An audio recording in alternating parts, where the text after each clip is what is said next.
आज हम जहाँ भी दृष्टि डालते हैं वहीं अशांति ही अशांति छाई हुई मिलती है। मनुष्य भोगों के भोगने में ही अपने उद्देश्य की पूर्ति मानता है।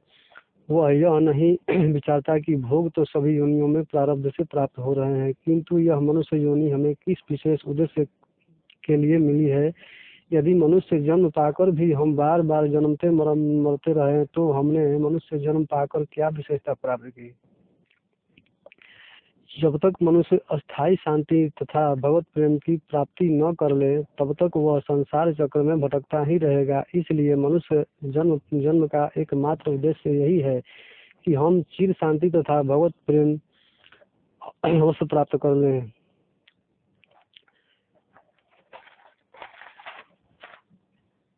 श्री रामचंद्र जी अपनी प्रजा के प्रति कहते हैं, सुनहु सकल पुरजन मम बानी, कहूँ न कछु ममता उरानी। नहीं अनीति नहीं कछु प्रभुताई, आ सुनहु करहु जो तुम्हि सुहाई। झोम जो अनीति कछु भासो भाई, अतो मोहि करम जहु भय बिसराई। हे पूर्ववासियों, सुनो, मैं कुछ अभिमान से नहीं कहता हूँ। यदि कोई अनीति बात कहूँ तो भय छोड़कर मना कर देना। प्रजा के प्रति कैसी विनम्रता है।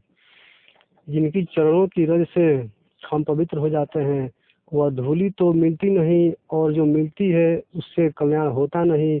जो महान पुरुष होते हैं वह तो धूलि देते नहीं और जो देते हैं उससे कल्याण होता नहीं। पूर्व में बहुत से महान पुरुष हो गए हैं जिनके दर्शन से, चरणों की रज से, उपदेश से बहुत लोग कृतार्थ हो गए हैं। महान पुरुषों की क्या पहचान है। गीता में भगवान कहते हैं, अदृष्टां सर्वभूतानां मैत्रेयः करुण एव च निर्ममो निरहंकारः समदुः सखो सुखः क्षमी संतुष्टः सततं योगी यतात्मा निश्चयः मया मनोबुद्धिर्यो भक्त समे प्रियः। जो पुरुष सब भूतों में देश भाव से रहित एवं स्वार्थ रहित, सबका प्रेमी और हित हेतु रहित दयालु है, दयालु तथा ममता से रहित एवं अहंकार से रहित, सुख दुखों की प्राप्ति में सम और क्षमावान है अर्थात अपराध करने वालों को भी अभय देने वाला है। जो भगवत प्राप्त है और निरंतर लाभ हानि में संतुष्ट है तथा मन इंद्रियों सहित शरीर को बस में किए हुए मेरे में दृढ़ निश्चय वाला है, वह मेरे में अर्पण किए हुए मन बुद्धि वाला मेरा भक्त मुझे प्रिय है। ऐसे लक्षण जिन पुरुषों में मिल जाएं उनकी तो बात ही क्या है। उनके सेवकों की चरण धूलि से भी कल्याण हो जाए। यदि आप कहें कि हम तो पहचानते नहीं, कोई एक दो ऐसी बात बता दें जिससे हम पहचान सके। गीता में भगवान कहते हैं, बहुनाम जन्मनाम मन्ते ज्ञानवान मां प्रपद्यते। वासुदेवः सर्वमिति स महात्मा सुदुर्लभः।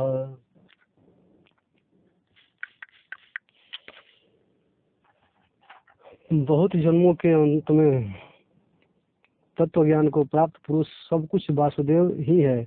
इस प्रकार मुझको भजता है वह महात्मा अत्यंत दुर्लभ है।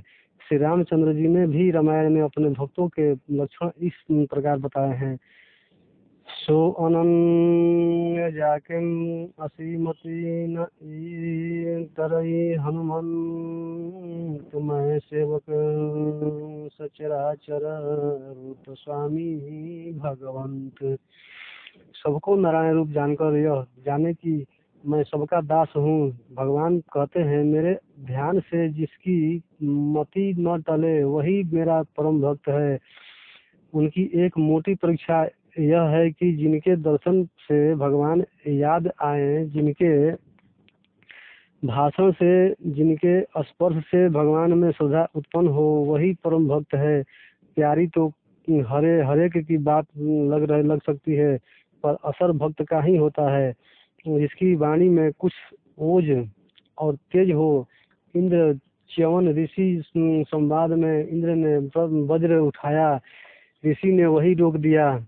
महात्माओं के वचनों में, उनके संकेत में कितनी सामर्थ्य है। महापुरुष यदि नीच पुरुषों को कह दे कि तू स्वर्ग में चला जा, तो वह जा सकता है। कोई उनकी महिमा यथार्थ नहीं कह सकता। महापुरुष की वाणी का संसार पर प्रभाव पड़ सकता है, दूसरों की वाणी का प्रभाव नहीं होने में 4 कारण है। पहला, असत्य भाषण के कारण तेज जाता है। अनुद्वेगकरं वाक्यं सत्यं प्रियहितं च यत् स्वाध्यायाभ्यसनं च वाङ्मयं ततोच्यते। जो उद्वेग न करने वाला, प्रिय और हितकारक एवं यथार्थ भाषण है, तथा जो वेद शास्त्रों के पठन का एवं परमेश्वर के नाम जप का अभ्यास है, वही वाणी संबंधी तप कहा जाता है।